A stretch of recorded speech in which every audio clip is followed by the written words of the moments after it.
When I was first learning how to play in the upper register, I would go to various places online looking for tips and tricks that would help make this seemingly impossible skill a regular part of my technique. There were a few things I would consistently come across that I would now consider to be myths about playing in the Altissimo register, 3 of which we're going to look at today. By the end of this video, I'm going to play a few things and debunk these myths by doing what internet wisdom suggests I shouldn't be able to do. In doing so, I hope to save you some time in your effort to increase your range and avoid some of the confusion that goes along with this process. Some of these myths I've even heard repeated by professional players that are much further along in their musical journeys than myself. Probably the most common of these being that you need to use a hard reed to play in the upper register. Harder reeds can offer more tonal stability, especially if you want to play high. They also might make it possible to play louder if you have the strength to blow against the increased resistance. However, whether or not to use a hard or soft reed depends largely on the facing of the mouthpiece. Generally, a large tip opening can work better with a softer reed, where a small tip opening might work better with a harder reed.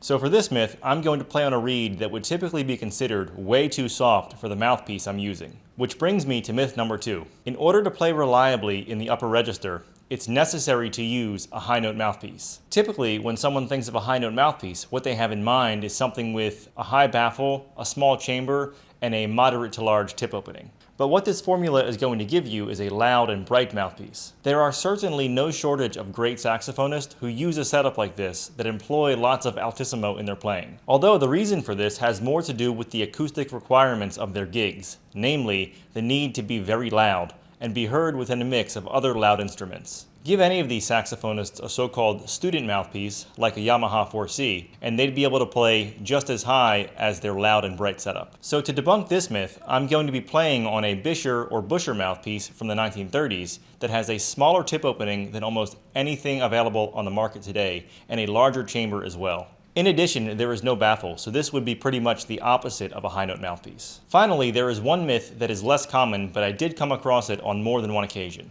That is, playing altissimo is going to be more difficult on a large bore horn. This one is a bit more difficult to investigate because you would need multiple saxophones as well as the tools necessary to make very precise measurements between them. And we're talking differences of a few thousandths of an inch. The general belief is that saxophone manufacturers like Selmer make narrower bored instruments, whereas the old American manufacturers like Kahn or the modern Kyleworths are large bored horns. Although I don't have the measurements to confirm this, in speaking with people much more knowledgeable about saxophone design, this does seem to be the case. So what you'll find online are people commenting that they can play altissimo fine on their Selmer or other modern horn, but when they try it on a Kyleworth, Kahn, Martin, or other larger bored instrument, it's just not as easy. And there is probably a very good reason for this. Simply that different saxophones play differently. Since most saxophones manufactured today are heavily inspired by the Selmer designs or exact copies of them, the feel of playing in the upper register is going to be very similar. So if you're used to playing on smaller bored saxophones, you would probably need some time to acclimate to a large bore instrument. However, once you got used to it, it would be just as easy to play up high as before. There is a brand of saxophone called Ramponi & Cazzani making truly handmade instruments in Italy, which are said to be the largest bore saxophones ever made.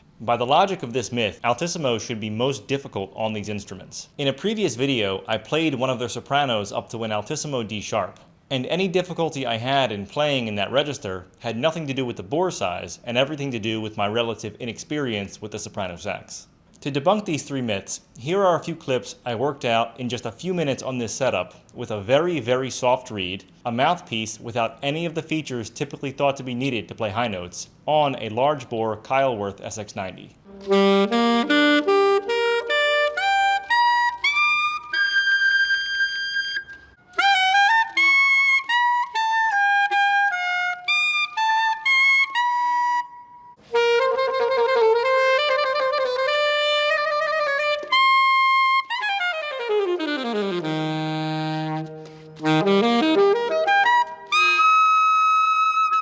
So as long as you have a well-made mouthpiece, an efficiently vibrating reed, and a working saxophone, you can use pretty much any setup to develop proficiency in the upper register. Now take whatever equipment you have into the practice room and get to work on those long tones.